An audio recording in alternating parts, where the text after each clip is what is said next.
All right. Welcome to episode number 2 of the Heat Check podcast. As always, I'm Andrew White here with my co-host Matt Truty, and looks like today we got kind of like a mailbag type podcast. So each of us has 5 questions that we're going to ask the other one about the league today.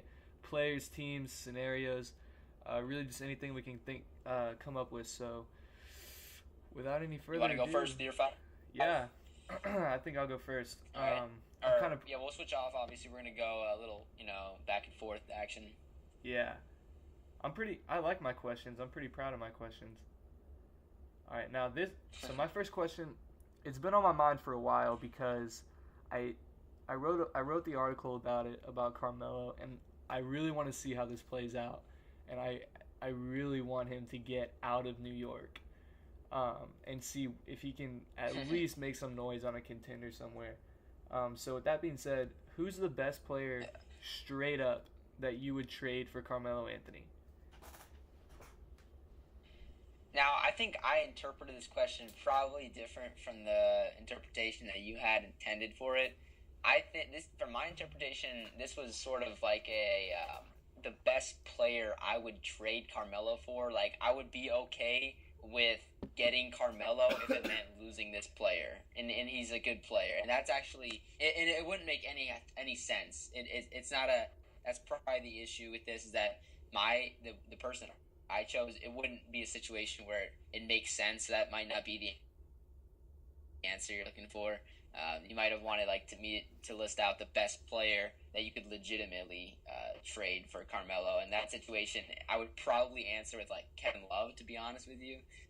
But if it was just the best player in general who I would trade for Carmelo, and I would be okay with getting Carmelo in return, it was DeMar DeRozan, actually. Okay. I feel Carmelo can do everything and more than DeMar. That's just my opinion on it.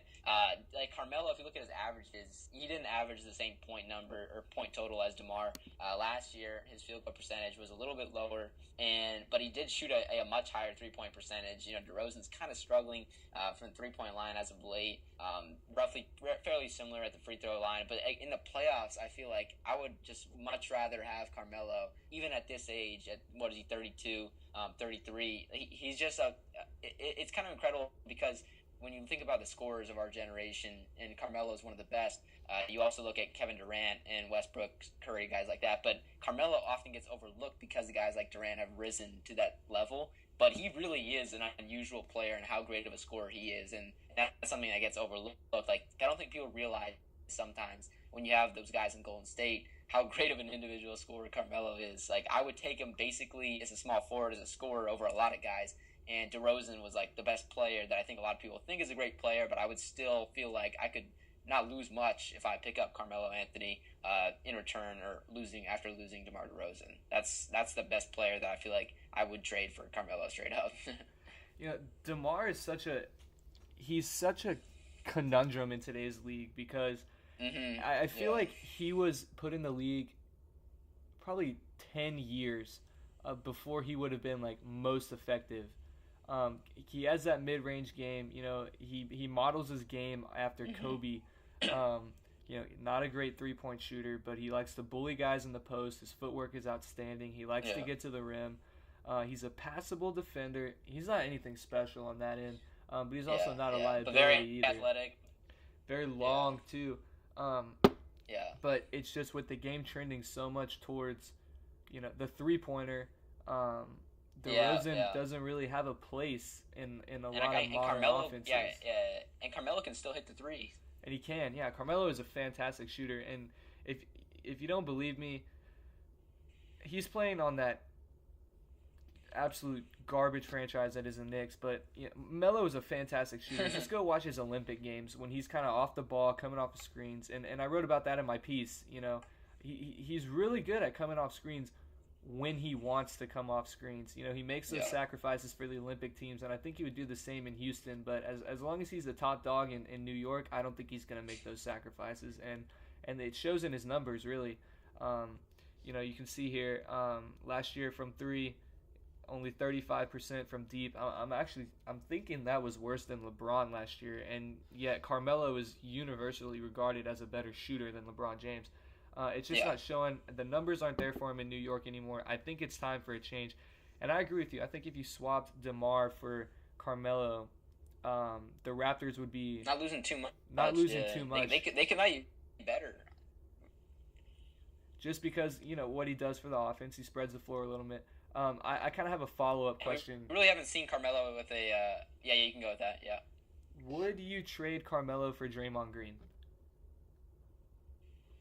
If you're the Warriors. If you're the Warriors... If I'm the Warriors, do I trade Draymond for Carmelo? Absolutely not. Absolutely not. I agree with that. I was thinking about that. There's just too many reasons. He's just... In the league nowadays, it's so difficult to find a guy that can guard multiple positions at such a high level. And with Draymond's ability to do that while also being an average offensive player and an excellent facilitator for the team that he's on, he's such a valuable piece to the team. And it just defensively, it's so hard to find those guys. I feel like it's just it's tough to do, and they have some offensive weapons already. So that's just I don't see how you can do it. Yeah, I agreed with that. When I was thinking about this, I kind of thought about my own answer just a little bit, and you touched on it. But I would go with Kevin Love as my answer in today's league. I think that Kevin Love, when he's not the third option on the Cavs, I think he's still a top 25 player in the league. And I'm looking at some of the other guys on that list, young guys, maybe even like Karl Anthony Towns, Giannis, and then guys like Paul George, guys like that, and I don't see myself trading any of them for Carmelo. He's getting up there in age, not exactly efficient. He has a reputation as kind of a diva, and I think that can turn around in the right situation for him. But as far as trading him is concerned, if in a perfect world, if everything matched up and we were just going player for player, I think Kevin Love is the absolute best player that I would give up for Carmelo. Yeah. So I guess we'll roll on to my first question, and the way I did this was I had if you had to rank the top 5 2017 rookies for the next 10 years in the league, how would you rank them? And you can do 3 if you want, because 5 is kind of a lot for just rookies. So you can just do like your top 3. How would you rank your top 3 rookies coming into this year, 2017-2018 season? How would you assess their strength, I guess, in the future as a player? Top 3 next 10 years. Top 3 next 10 years. Okay.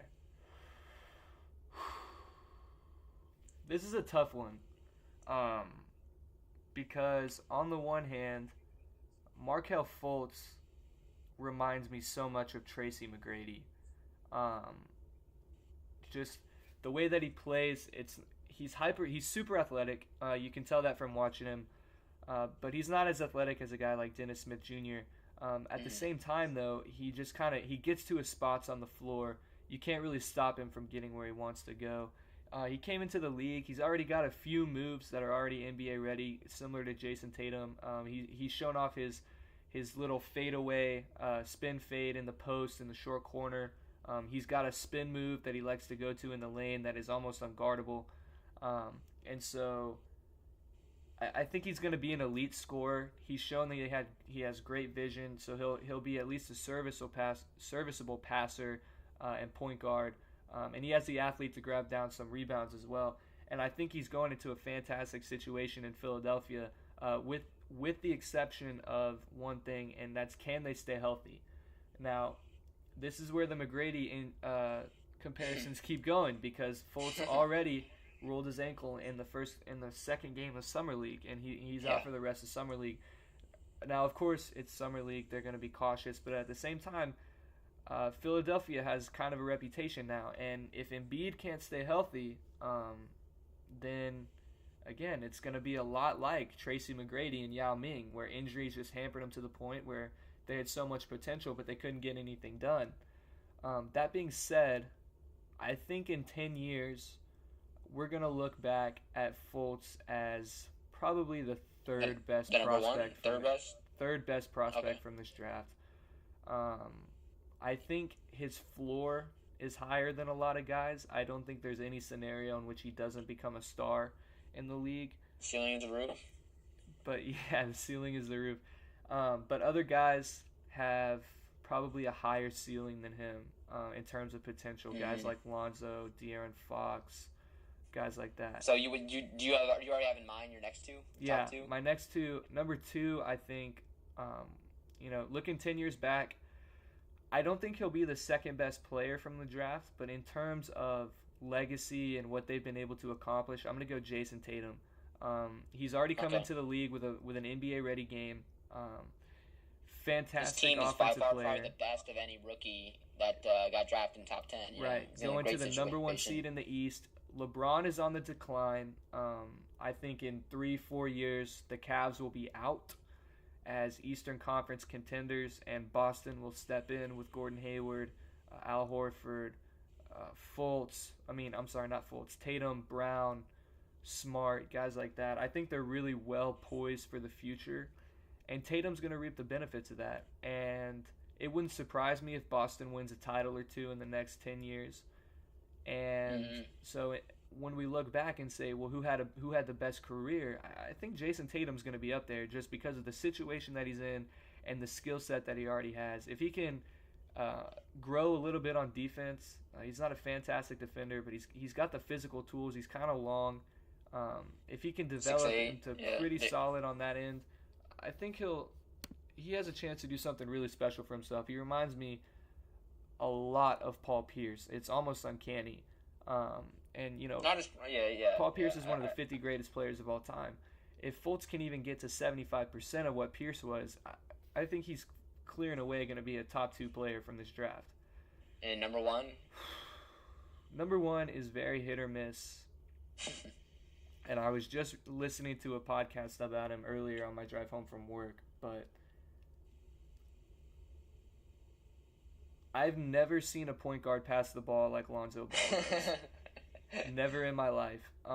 You talk about the great passing point guards of the NBA today. You have Rondo, you have Rubio, you have guys like LeBron and Chris Paul, James Harden, Russell Westbrook, all those guys like that. They do a lot of their damage in the pick and roll, in the half-court game and all that.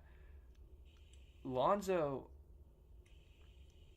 his best passes, I think, come within the first 2 seconds that he gets the ball on the break. I've been watching some of him in Summer League, and I honestly don't know if I've seen him dribble a ball up the court yet.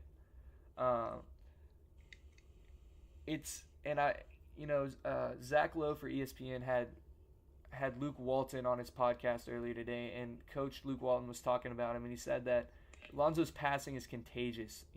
The way he gets the ball out of his hands so quick, it makes the rest of his teammates want to be unselfish, and it really has the ability to create a culture on the court of unselfishness and ball movement that we've seen lead to titles for guys like the Warriors and San Antonio. Lonzo makes guys want to run on the court with him. They want to score. They want to get open for him because they know that he'll find them. And while his jump shot isn't where I'd like it to be, he still had 36 points the other day in Summer League, which is I think one off of the Summer League high this year. And the passing is obviously there. 11 assists. I think he's averaged 9 or 10 assists a game in Summer League. And that's with, bench guys that he's playing with. Imagine when he's passing to real shooters that are starters on an NBA roster and contending for all-star spots and all that. I wouldn't be surprised if he averaged 10 assists a game. I really wouldn't.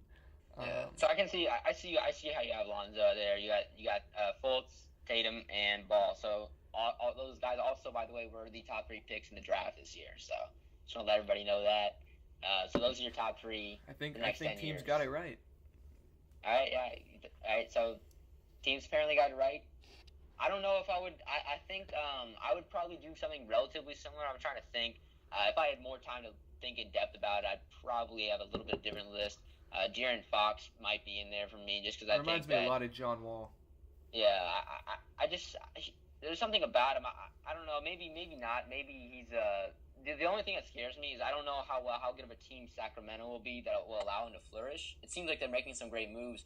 I just don't know if the team situation will allow him to be seen as good of a player as he is. But we'll see how things wrap up with him. But he's a guy I would definitely watch out for in the next 10 years. But I guess I'm on to question number 2 for you, actually. This is actually from you to me, correct?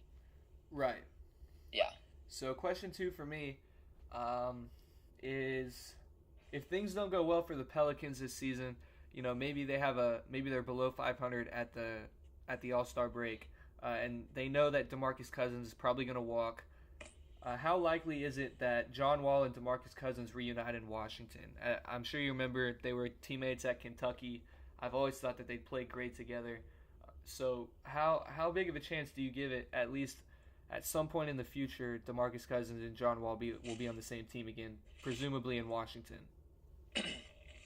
This is a tough one for me because, Washington kind of had an issue with their cap space and having to sign Otto Porter to the max, correct?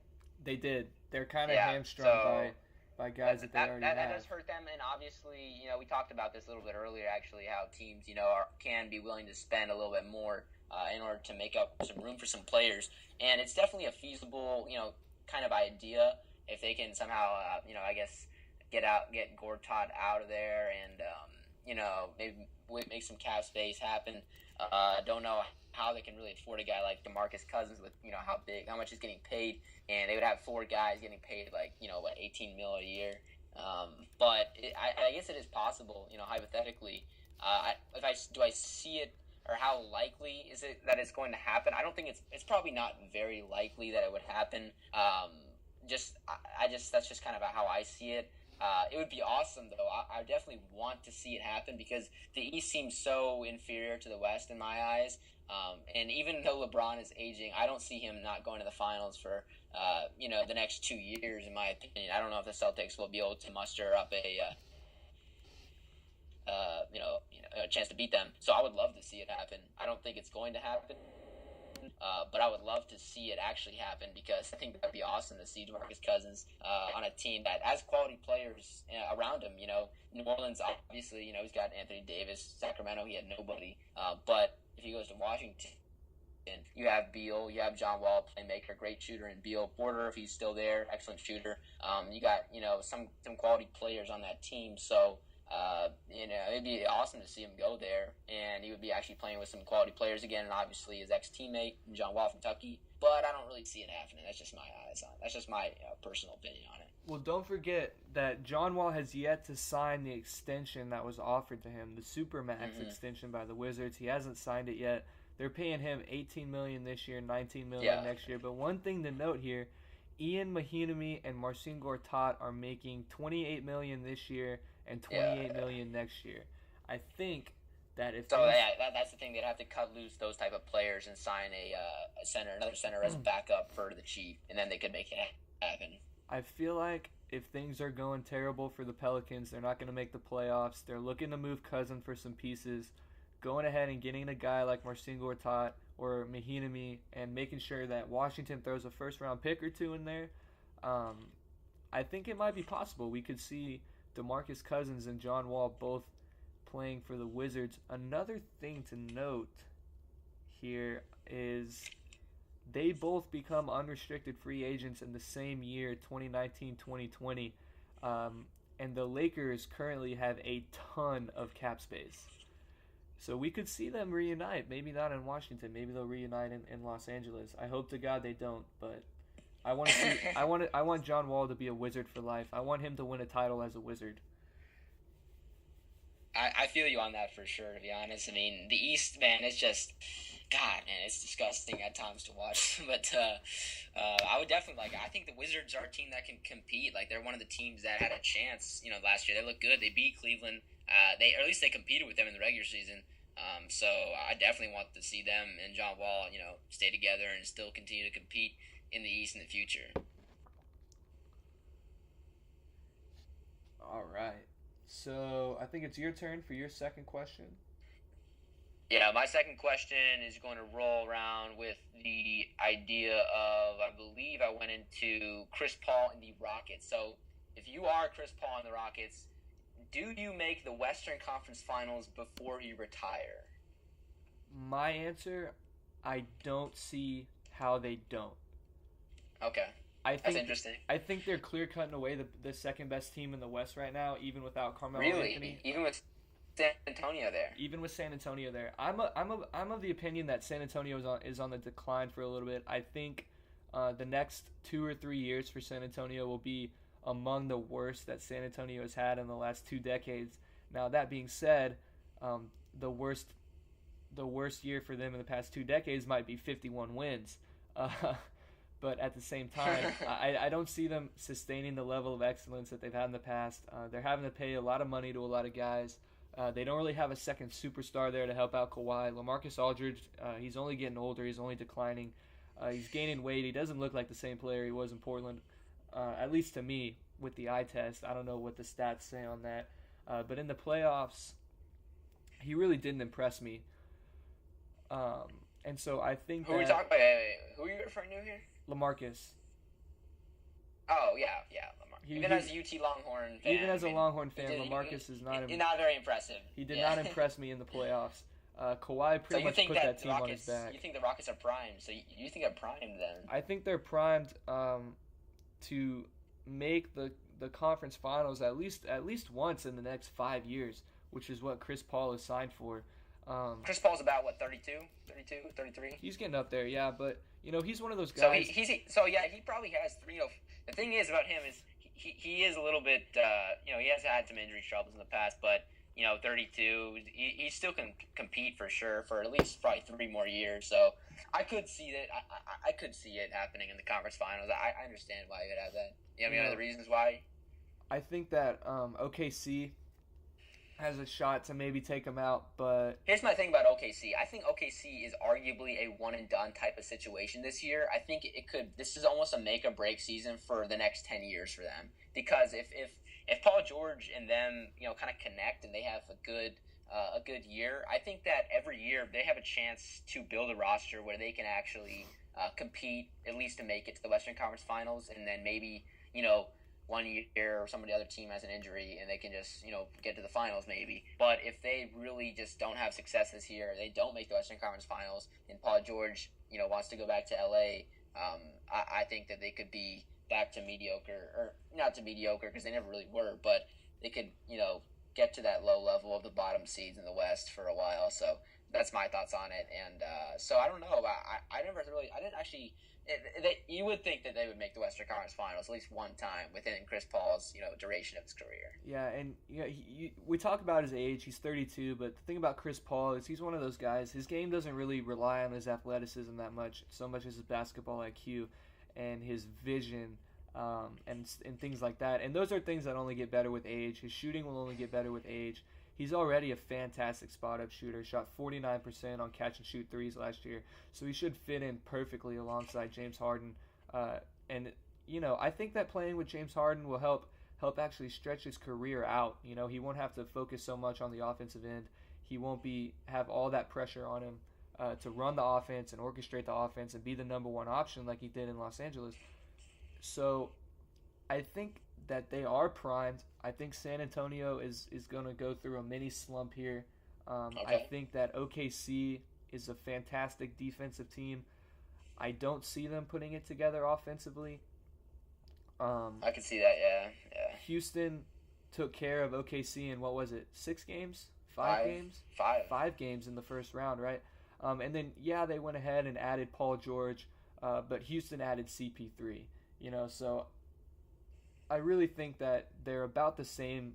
There's about the same difference talent-wise as there was last year, and I just don't see OKC really being a threat.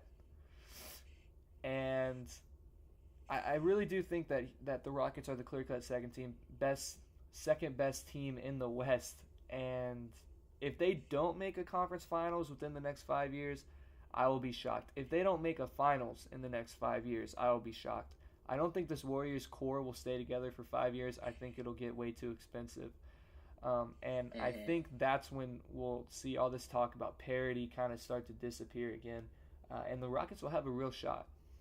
Yeah. So that makes sense. Okay, and I understand your answer there. So I guess we're on to your question number 3. All right. Third question here is if the Celtics manage to acquire a big man at the deadline, such as someone's like Mark Gasol from Memphis, somebody along those lines, are they favored to win the East over Cleveland? In my opinion, they should not be favored to win the East if they acquire Marc Gasol. And this is not to say that they will not win the East. They could very well win the East if they get Marc Gasol because, in all honesty, Marc Gasol might be the best center in the league, and a lot of people would put, Karl Anthony Towns probably close up there. DeMarcus Cousins is a big one. But I think Marc Gasol could very well be the best center in the league. I mean, he's just such a great offensive talent, was a former defensive player of the year, can still be a solid rim protector, can rebound the ball, one of the best passing big men in the league. And to add him to a team like Boston, I know they would have to probably clear up some more cap space to get him, and maybe just trade a pick, right? They'd have to shop some picks, right, for him. Yeah, I think they'd have to definitely. The way I see it, probably they're going to have to package that Brooklyn pick next year, maybe the LA pick, and someone like Jaylen Brown.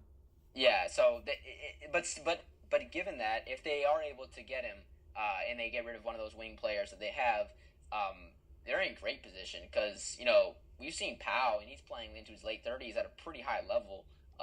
Nothing crazy, but Mark is arguably a better player, and at the center position for Boston, a team that already has some really good pieces around them. Isaiah and Gordon Hayward, obviously pretty notable scorers. This team for sure could compete with Cleveland. That's what in my opinion. I think that I wouldn't put them as the favorites, but I think they have a much better chance actually if they get Gasol, because that's a tough matchup for. I mean, Cleveland really. Tristan Thompson's not going to be able to really D up Marc Gasol, to be honest with you. I mean, he's a real problem down low, even on both ends. So I think that's a pretty big issue for Cleveland to deal with if they're able to get Marc Gasol in Boston.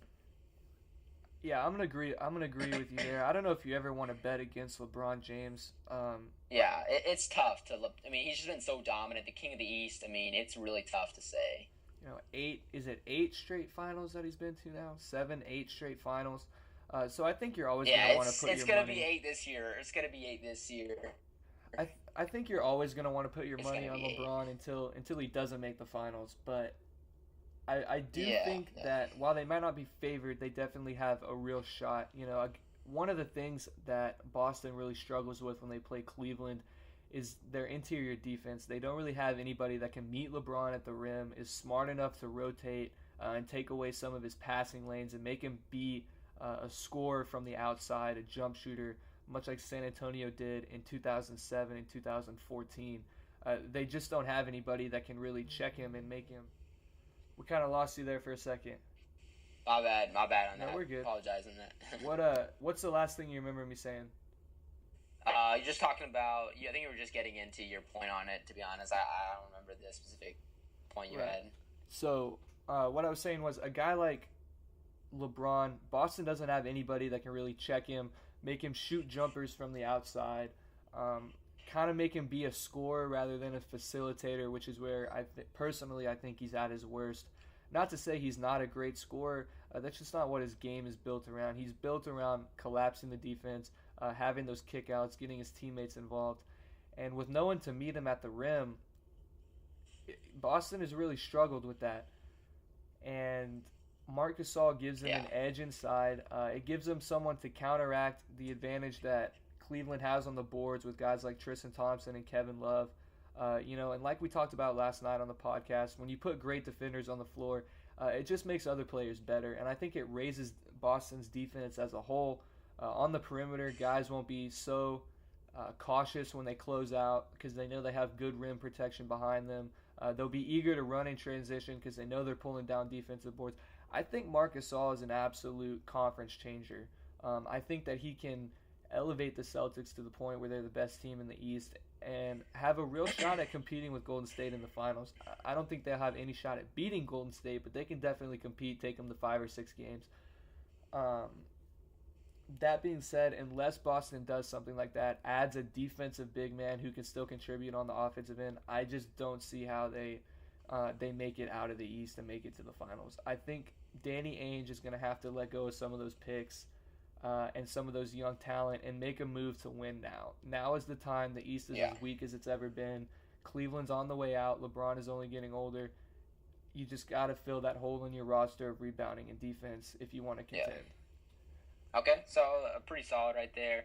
That was your question towards me, actually, but I think we both kind of agreed on what we had in mind there. So going on into my question number 3, this is kind of a wild card one a little bit. Probably a lot of people not thinking about this team when you think about contenders, but do the Milwaukee Bucks make the finals within the next 5 years, especially given the fact that LeBron is on the way out, as many people think, and the East being as weak as it is? That's a really good question. And you're right. If there's ever a time that they're going to do it, the next 5 years looks primed to do so. They have rising Giannis Antetokounmpo. They got some young players, Malcolm Brogdon, Rookie of the Year. Maybe Thon Maker will be a contributor. So, Don't forget about Jabari Parker. Jabari Parker averaging like 20 a game last year. I'm curious, what are your thoughts on that? Do you think that they can legitimately make the finals in the next 5 years? It's 50-50 for me. I think that if they're going to make the finals, a couple things need to happen. I think Giannis is going to need to find a jump shot, a reliable one at least. Maybe not a great jump shot, but one that he can count on in the playoffs when defenses are better suited to stop him in the paint and in transition. That is an issue. That is true, because I don't know if he can be a consistent, star for them if he can't make that jump shot late in games when you need him to. I think that he is really going through. He reminds me a lot of LeBron when LeBron's first stint in Cleveland. Just the way that he runs in transition, gets to the paint. He's an incredible passer. Not much of a jump shot, but his athleticism allows him to do pretty much whatever he wants. And young LeBron was able to carry the Cavs to the finals. That being said, they got swept by San Antonio. I think it's possible. I don't think it'll happen in the next 3 years. So that kind of gives us. I don't think it'll happen in the next 2 years. 3 years, but maybe in 2020, 2021, I think LeBron will have moved to a different team by then. Cleveland will no longer be contenders. I think the Celtics are going to take the top spot in the East once LeBron is moved on, maybe even to the West. So it really depends on the team. Then they need to get a marquee free agent. Jabari Parker needs to stay healthy, and Giannis needs to develop that jump shot. If those 3 things can happen, then yes, I think Milwaukee will make the finals in the next 5 years. It is interesting. It's just crazy because Milwaukee legitimately, you wouldn't think of Milwaukee as a team that could make it, but I think they got a shot, and we both kind of agree that we think that they do have a shot. So I guess we'll get into your. And, I guess you keep going. What are you gonna say? 5 years is a long time. 5 years ago, LeBron was on the Heat. The Cavs were in the lottery, and nobody knew who Steph Curry was. Giannis will definitely get better. He'll be 27 at that point in his prime. Right in his athletic prime. And 5 years ago, who would have thought that Steph Curry would be a 2-time MVP, the first unanimous MVP? Exactly. The Warriors would have won 73 games. It's crazy to predict. So do I think they can make the finals? Absolutely. Absolutely, I do. So I guess we'll go on to your question number 4, actually. Wow, we're already on number 4 for you. Not doing too bad. Question 4. All right, now this is a fun one. This one you got to kind of get creative with. I actually made this. I already got the lineup set up. I like this one. If you had to construct a 5-man lineup to beat the Warriors, who are your 5 guys? And I'm interested. Now, this is a real tough one because when you think of what? I'm interested. I want to hear this. This is exciting. Well,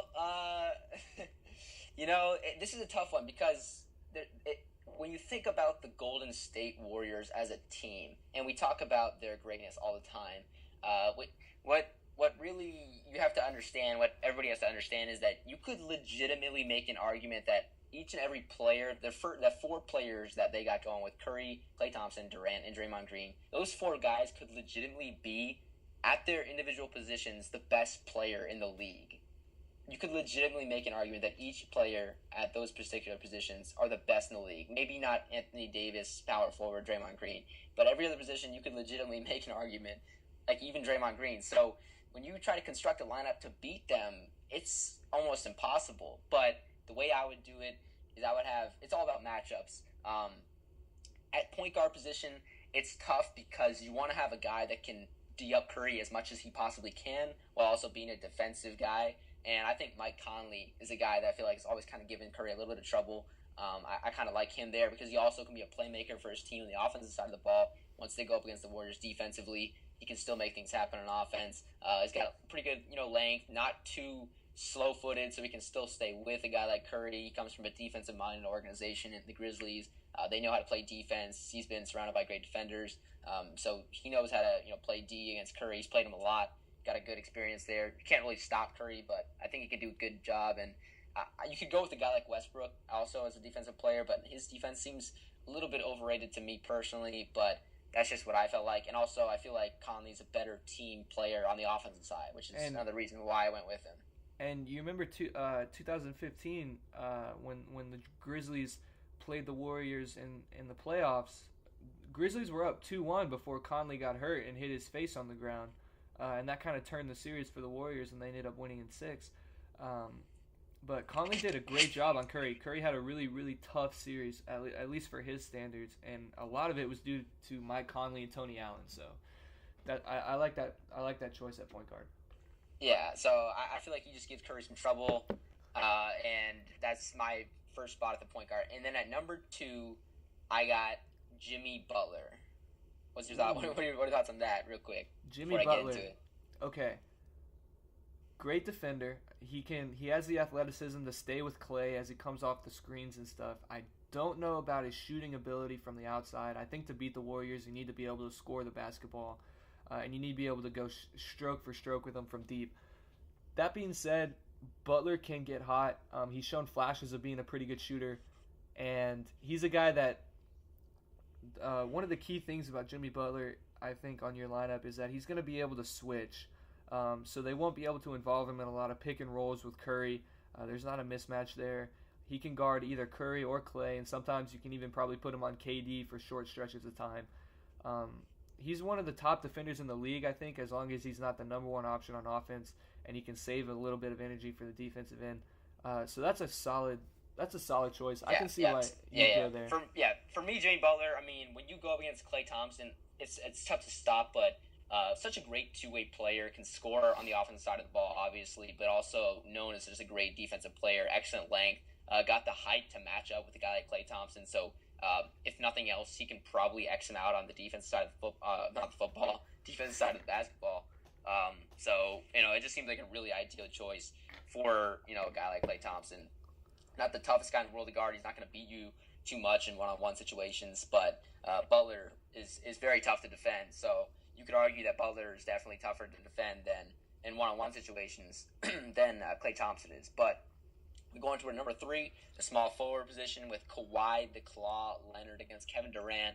And to be honest with you, as a guy who's a huge Durant fan, it's almost impossible to legitimately stop Kevin Durant, in any way, shape, or form. But if you're going to do it, I don't see how you can go with anybody else but Kawhi Leonard. The dude is an absolute monster on the defense side of the ball. A 2-time Defensive Player of the Year winner. His hands are just absolute mitts out there. I mean, he's just got some Shaq-size hands out there, and he's really just tough to deal with, really tough to deal with. So good with his hands and stealing the ball, blocking shots, just causing so much havoc. And offensively, because he's developed his game so much, he's not a liability in any way and can, score in a variety of ways. And I just think he's a tough matchup for Durant. What are your thoughts on that for a matchup against the Durant in that position? Yeah, I'm in the same boat as you. I don't think that there's really anyone. I think Tony Allen maybe can guard KD pretty good. KD traditionally struggles against guys that are actually more on the smaller side that are guarding him. Guys like Tony Allen. Guys that can get up in his grill, harass his dribble, stuff like that. That being said, Kawhi... The reason why is because Kawhi offensively is just better than guys like that, Yeah, Kawhi is probably one of the 10 best offensive players in the league, and he showed that this year, especially finding a newfound stroke from deep. I think up until the All-Star break, he was hitting somewhere close to 50% from 3, which is just absolutely ridiculous. And what I'm kind of noticing with your lineup here is when you're constructing a team to beat the Warriors, people generally go one of two ways. They're either going to go with the team that like the Rockets, guys that are going to run, shoot the basketball, and just try to outscore Golden State and not worry too much on the defensive end. And I don't think that's the way to go. I don't think it is either. I think you have to somehow slow their pace down. And that's what Cleveland did when they beat Golden State 2 years back. 2 years back. Last year, yeah. And they slowed the game down. They made the game ugly, and they made Golden State play at their place. They didn't Game get up 7 and in run. the fourth quarter was absolutely horrific to watch. It really was. Until the shot, it was Cleveland and Golden State were going brick for brick. I mean, it was a contested shot. That's just Kyrie's game. But yeah, so that's why I got Kawhi there at the 3. And then you kind of see the formula I'm going with here. At the 4, this is actually really tough because I think there's only one answer at the 4 here. Really, I went Anthony Davis. Okay, yeah, we're on the same page. Here's the reason.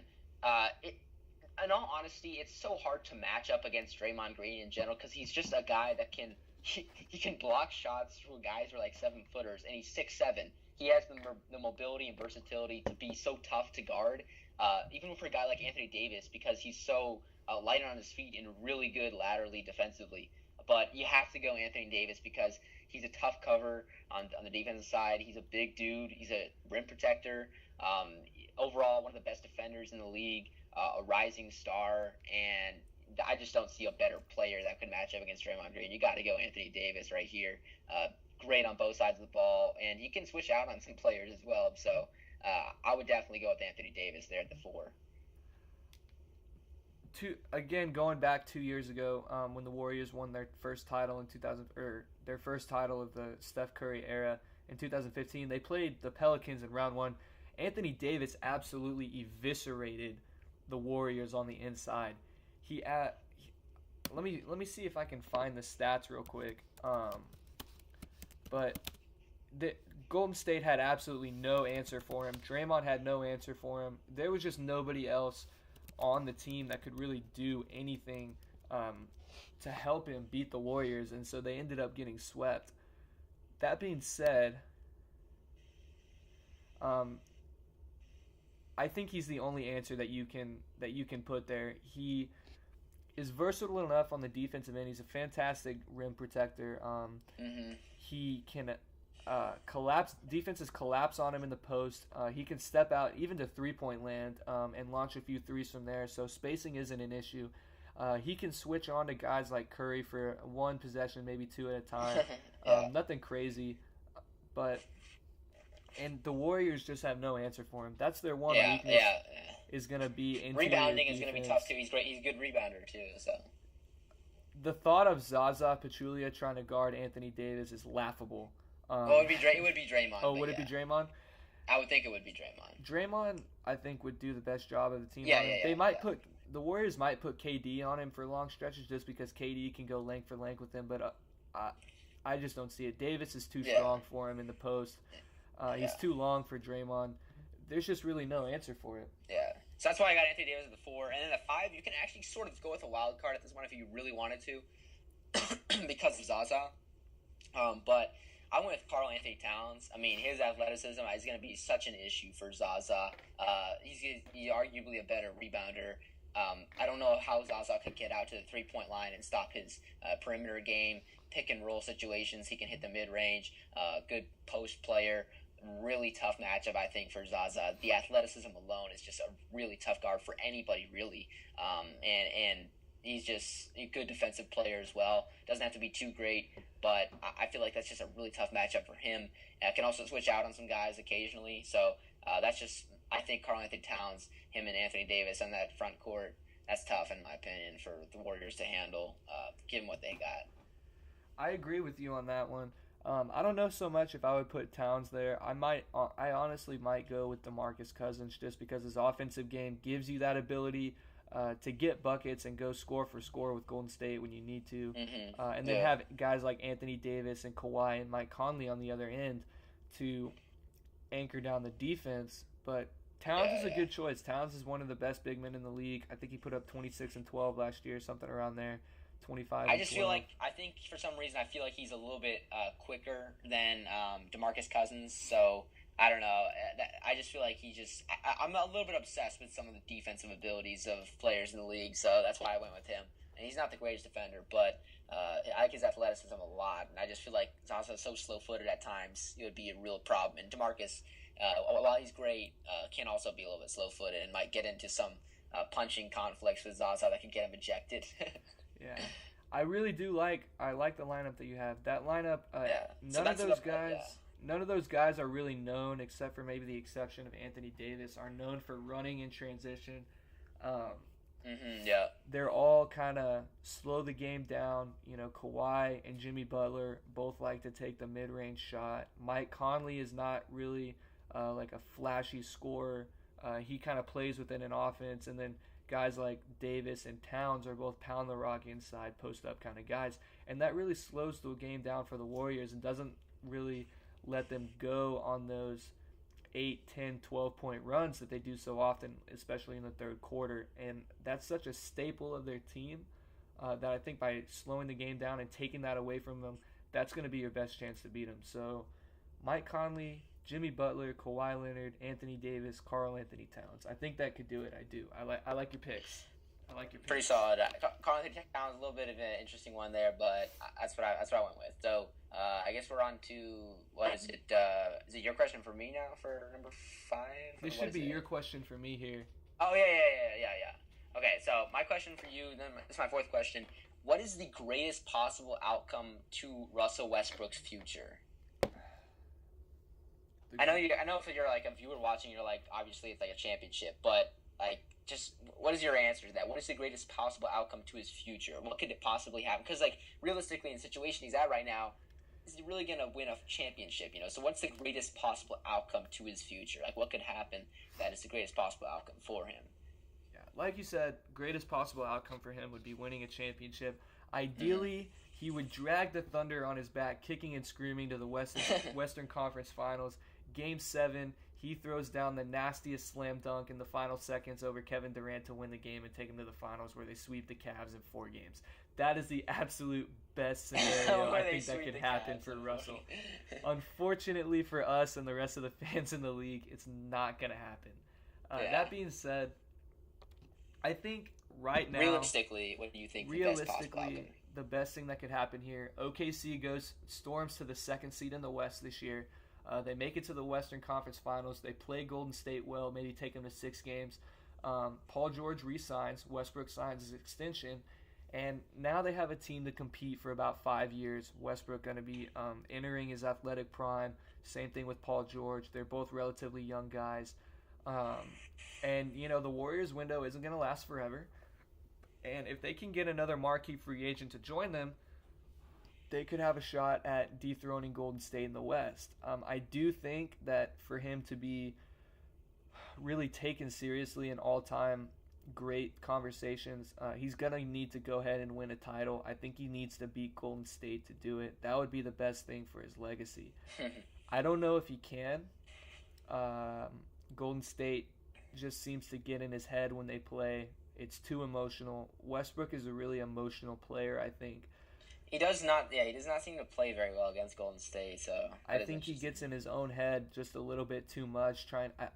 I think he's so focused. He is a little bit. He's hero ball a little bit. He gets a little bit of hero ball action in him. I think he's so focused on he wants to beat them so bad, and I think he wants to take it to Durant so bad that he just plays out of control. He plays reckless.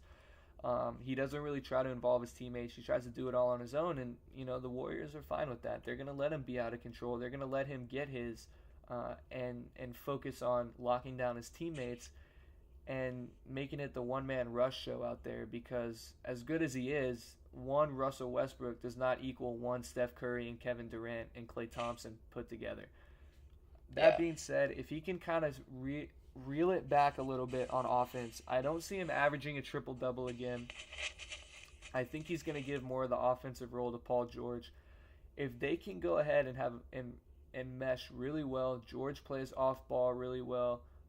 Westbrook kicks it up a notch on defense, cuts down the turnovers, and kind of fixes his 3-point shot selection a little bit, and stops with those ridiculous pull-up threes, coming from 20 miles an hour sprint to a dead stop pull-up three 30 feet beyond the line.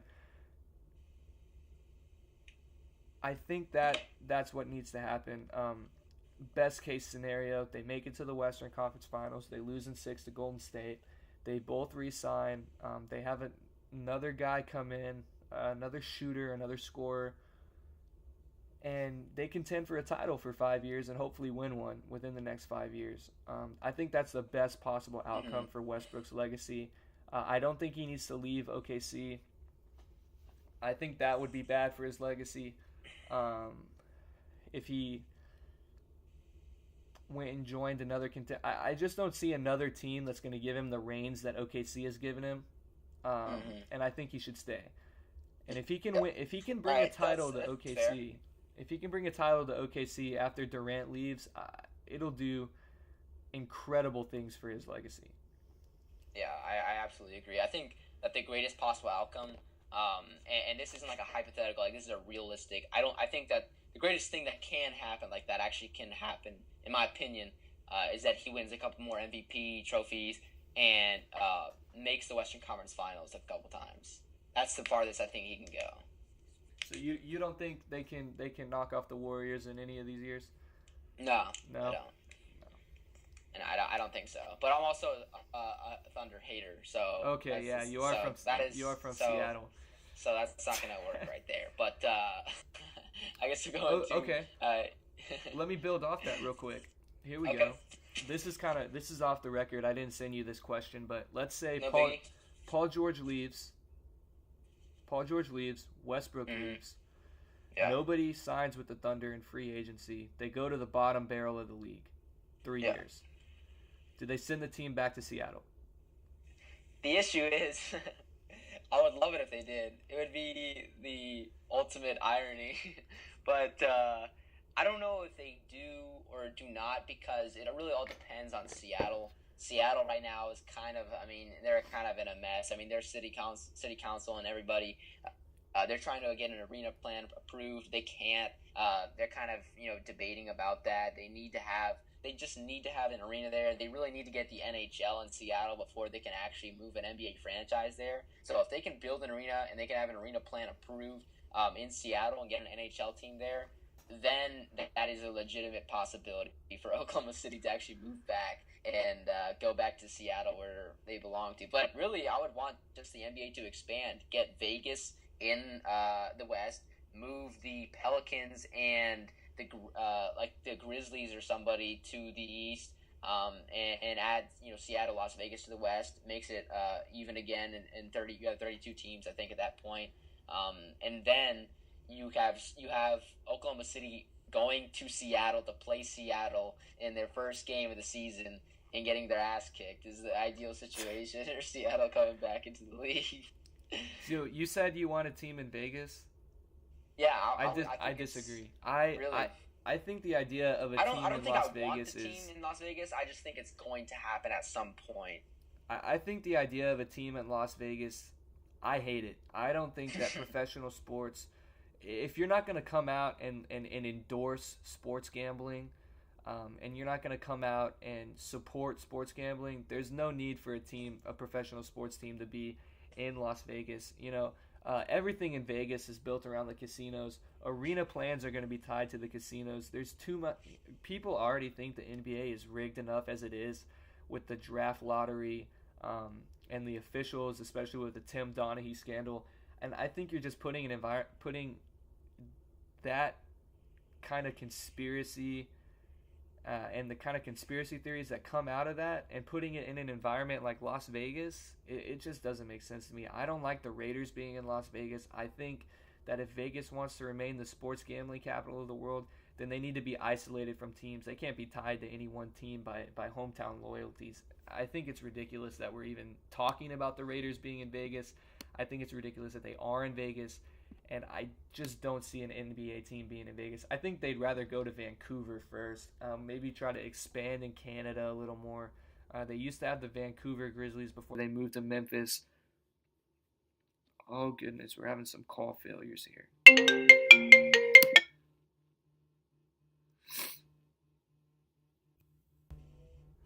Sorry about that. Jesus. No, you're good, man. We're having some spotty issues here. But yeah, like I said, I just don't see it. Um, I don't see there being an NBA team in Vegas, and I don't think there should be an NBA team in Vegas. I think they go to Vancouver first. Vancouver and Seattle. I don't care. They can go wherever they want. I just feel like the Las Vegas thing seems the quickest. They got NHL there. Vancouver would be cool too. I don't really care. Just get another team in the West so that Seattle can expand and get into the NBA once again. But I guess that wraps up our 4, and now we get into our very last one. And I believe, is it you with next question? Fine. Yeah, you with your final question. That's right. So my final question for you is, who's going to have a better future in the league, Lonzo Ball or De'Aaron Fox? Now, when you talk about better future in the league, it's really tough. I'm curious, what was your interpretation of this? Did you expect it to be like individually as a better player in terms of just kind of notoriety and what he's been able to produce and how people kind of view him, or in terms of like type? Like that's what you think? That's what you mean, right? Yeah, that's what I mean. Talking about stats and accolades and who. And when we everything look like back, that. if we're gonna go back and rank these guys in an all-time list at the end of their career, who's gonna be higher on the list? Man, this is a really tough one because when you look at a guy like Lonzo Ball, you just say, you can say what you want about him, but he really has tremendous potential, and it's really tough to go against him in this situation, especially when you see him doing things in the summer league. But at the same time, it's just a really tough thing. I almost want to just go Lonzo Ball, but I'm going to go De'Aaron Fox. I think he will have a better future in the league. I just think he's such a dynamic player. He's not exactly what the league is kind of being geared towards with regards to the 3-point line. Not a phenomenal 3-point shooter by any stretch of the imagination. But I kind of wanted to go against the grain in this situation. I think a lot of people think that Lonzo Ball will be one of the best players, so I kind of want to go with De'Aaron Fox here. I really liked what he was able to do, obviously, at Kentucky. As an athletic player in this league, he's one of the best. He's really going to be one of the best in the next couple of years. Obviously, you talked about how he reminded you of John Wall, his athleticism, attacking the basket, really good length in my opinion. A little bit of a skinny, wiry frame, but he can get that up a little bit. But even as a passer, I think he's a little bit underrated. I think that his passing ability can be, pretty impressive, and to be honest with you. And as he improves his jump shot, I think he could legitimately have a better future in the league, especially because Sacramento probably has, I think it's hard to argue that the Lakers have a better, future in terms of a team than De'Aaron Fox is. I think De'Aaron Fox as a team is probably going to be a little bit stronger with Sacramento than Lonzo will, at least for probably the next early years in his career. Then things might change, but I think that'll help him out in increasing his stock. But that's my opinion. I think De'Aaron Fox will have a better future in the league than Lonzo Ball. I say he reminds me a lot of John Wall, and the reason I say that is, like you said, the athleticism, the speed, coast to coast, and that kind of alpha dog mentality. I don't really know how to describe it.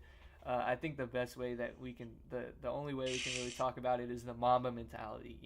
Guys like Kobe, John Wall, they just have that killer instinct. They play hard all the time. They're not taking any plays off.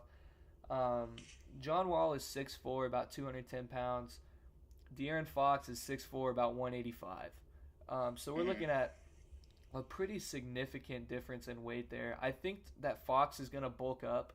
I want to say John Wall came into the league at 195. And so that's, 15 pounds gained. So let's just go ahead and say that Fox gains the same weight, keeps his speed, maybe slows down a little bit, which still makes him one of the fastest players in the league. Sitting at 6'4", 200 pounds. And here's the thing: the league is trending towards 3-pointers so much now, and you get a lot of these guys complaining about it. Some of the old timers, they don't like jump shooting teams. Guys like Charles Barkley, they want to go back to the basket big men, guys that can really pound the rock down low. And we're seeing some of that with Karl Anthony Towns, Jokic, Hassan Whiteside, and DeMarcus Cousins. That being said, Drummond is not a very good offensive player, but same category. Yeah. That being said, I think it's going to get to the point where defenses become so keyed in on stopping the 3-pointer that they're going to stretch out almost to the 3-point line on all 5 positions. And when you can have a guy like Fox who's so quick and so versatile offensively that he can get in the paint almost at will, I think he's going to have a killing in the league. That being said, I talked about it earlier in the podcast. Lonzo's passing is just absolutely ridiculous. I don't see coming into the league right now. I think I would go ahead and put him as a top 5 passer in the league already. Just the way that he gets the ball out of his hands on the fast break. I really want the Lakers to sign Rajon Rondo because they're 2 completely different types of players in the way that they get their assists. Rondo is more of a hold the rock kind of guy, half court offense, more traditional pick and roll, gets his assists out of that. Lonzo is not a great passer out of the pick and roll. He's decent, but he's not great. I think if he can learn how to run the pick and roll from Rondo and find the creases in the lane, in the defense, it'll just take his passing to a whole nother level.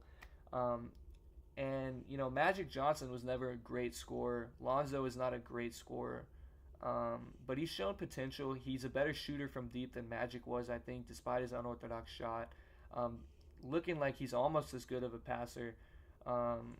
Just from his potential, and looking at it, I would take a peak of Magic over a peak of John Wall any day of the week. So while Lonzo may not ever reach that peak, and Fox may never ever reach that peak based on potential and where they could be, I'm going to go ahead and say Lonzo at the end of the career. I think Lonzo will be ranked higher. Another guy that Lonzo reminds me of is Jason Kidd. Yeah, that's another guy that a lot of people are reminded of when they think of. Jason Kidd is Lonzo, what he could be. Jason Kidd is up there on the all-time list. Yeah, Jason Kidd's absolutely up there. So we'll see. So you go with Lonzo, and I go with De'Aaron Fox. We should put a bet on it. we should put a bet on it at some point. $10. But again, it's gonna be funny though, because I'm gonna end up making an argument regardless. We'll have to come up on how we can legitimately define who's a better player. We'll have to come up with like a formula or something. Yeah, we like gotta come true up with shooting something. Percentage plus win shares per 48 divided by championships. Basically. So we'll get into. I guess this is my final question for you. So. Again, this is actually a team that I wanted to include in the podcast because, again, not every team always gets mentioned every time. So I wanted to include any Dallas Maverick fans, MFFLs, in this conversation. What are your thoughts? I don't know if you follow the Mavericks very much at all, but what are your thoughts on the Dallas Mavericks' future post-Dirk Nowitzki with the apparent arrival of their next face of the franchise in Dennis Smith Jr., Harrison Barnes, the young and up-and-coming scorer, and what they got going with Mark Cuban's newly led Dallas Mavericks, it appears. This is an interesting one. Dallas... Especially given how stacked the West has apparently become over the past couple of years, and Dallas has been just a first-class franchise, winning that title back in 2011. What do you think of their future?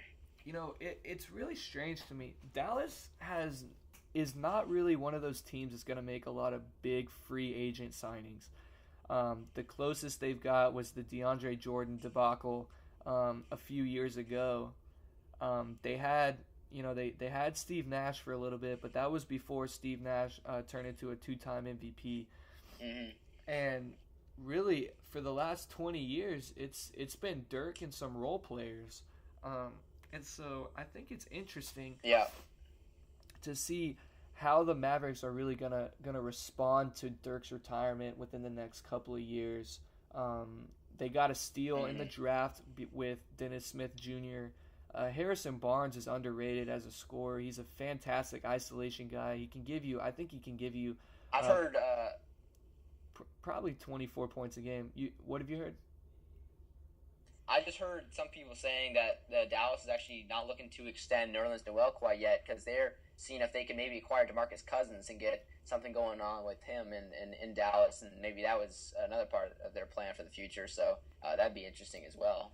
I'm okay with them not throwing a ton of money at Noel. I think he's a good guy to have for the right price, but he's not a guy that's really going to change not going to change your offense a whole lot. He brings a lot on defense, but there's plenty of guys out there that can have that kind of impact on defense. And most of them have an offensive game as well. So I think they'd be better off spending that money elsewhere. If he's demanding the max or close to it, I would go ahead and let him walk. They're not going to contend anytime in the future, so there's no point in tying up all that money on a guy that is really just there for his defense. That being said, they're not going to be very good this year.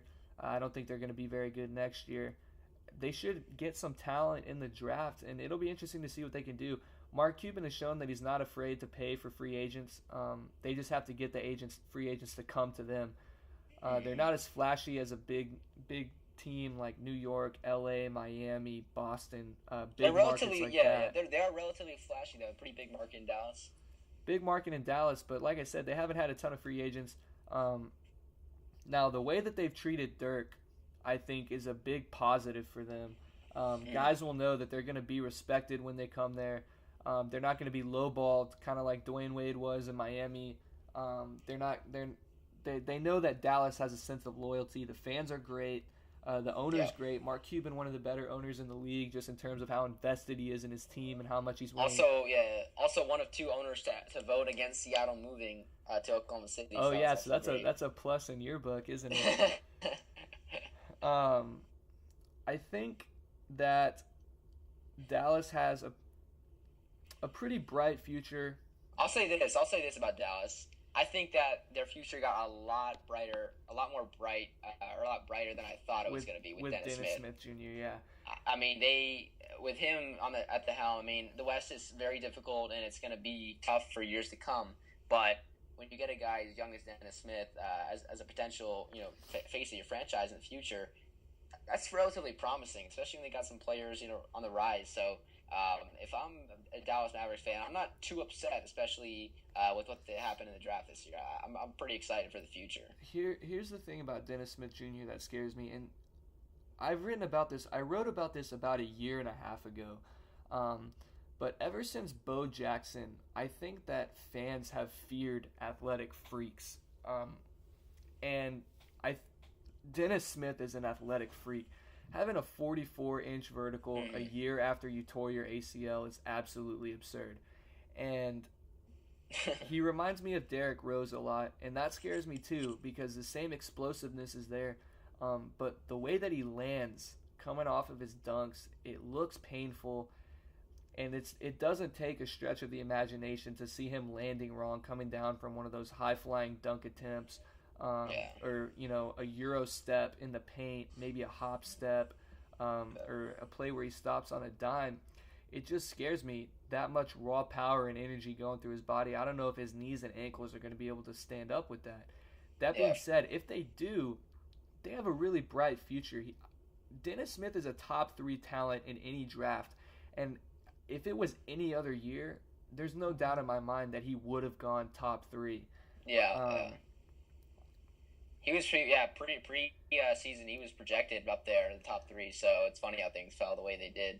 And he's shown better vision than I thought he would in summer league. For Dallas' sake, I think they're just gonna hope that he ends up being the explosive Russell Westbrook version instead of the Derrick Brooks or Derrick Rose, where he can be a little bit more, healthy. Right. And so Dallas, durable. They have a bright future. I like the way that they're headed. Mark Cuban is a guy that generally makes good decisions for his team. He doesn't really like to peddle in that 8th seed purgatory. He's gonna make moves to try to contend, and if they're not contending, then they're gonna get talent in the draft. It's gonna be sad. I think they're gonna go through a stretch where they're gonna be bad, like the Lakers are after Kobe.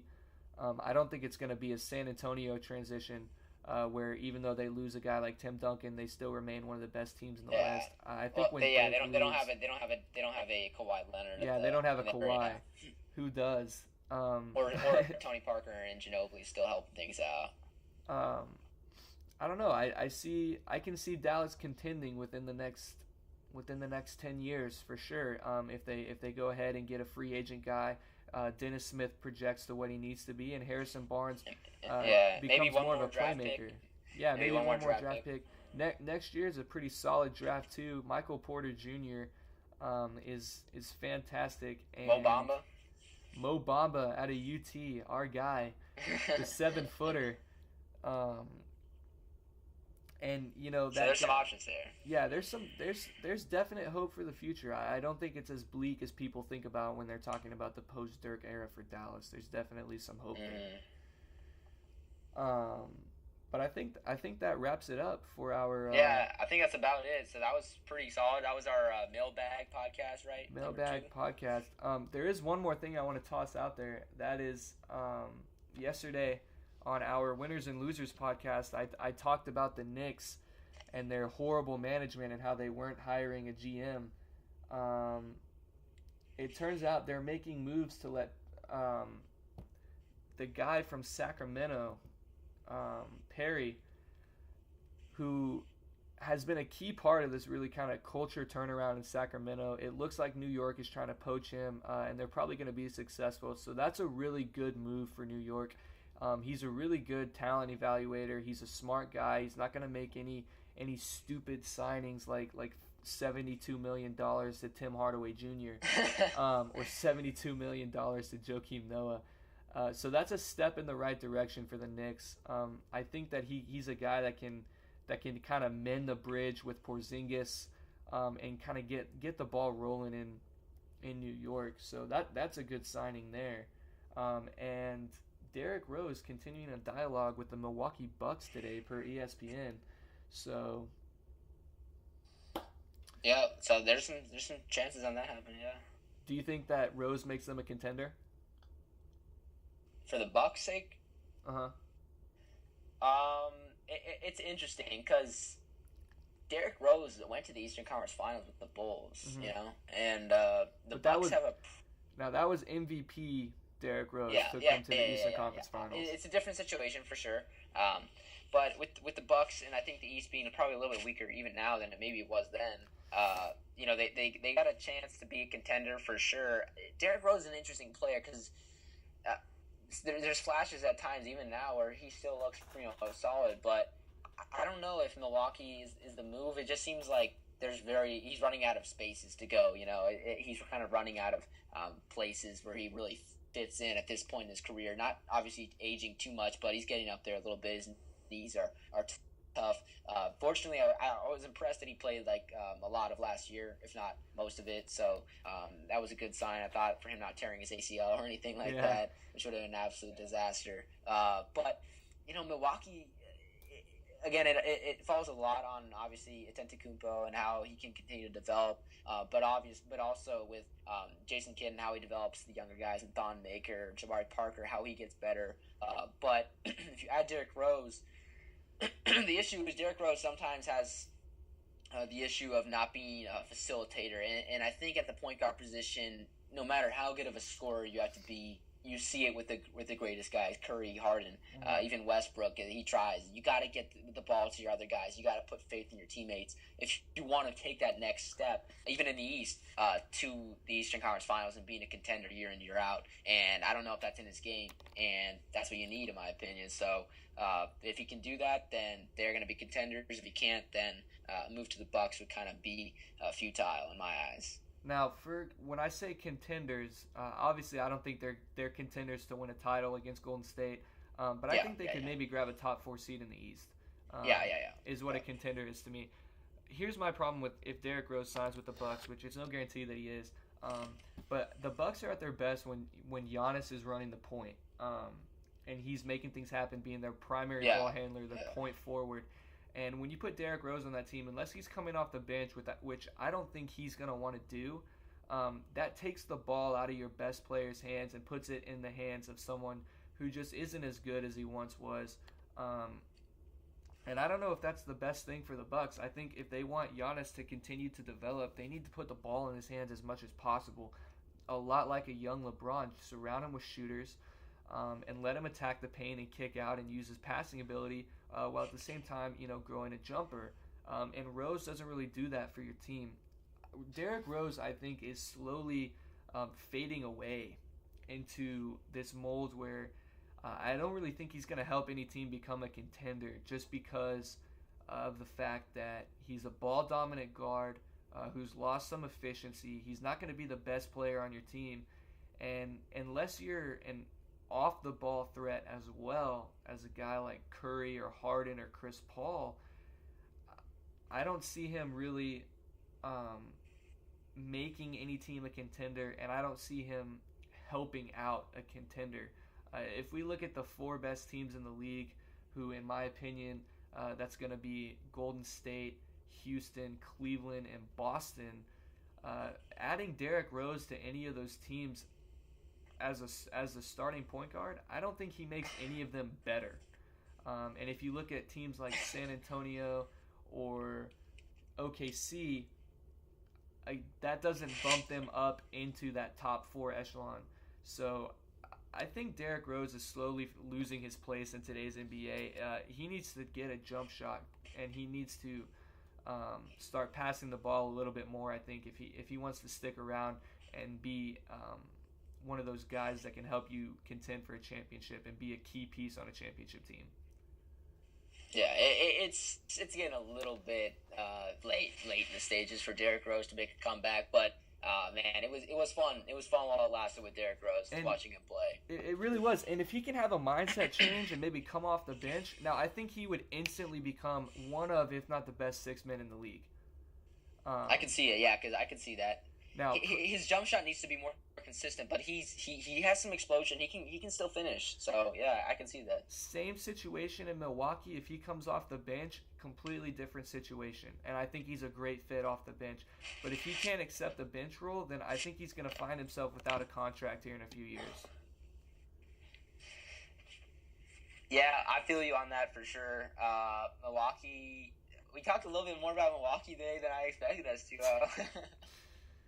Yeah, I kind of threw it out there. Interesting franchise there. It kind of anything else you want to add to before we wrap up this podcast here and podcast number 2 with the Heat Check? I think wrapped up our mailbag questions.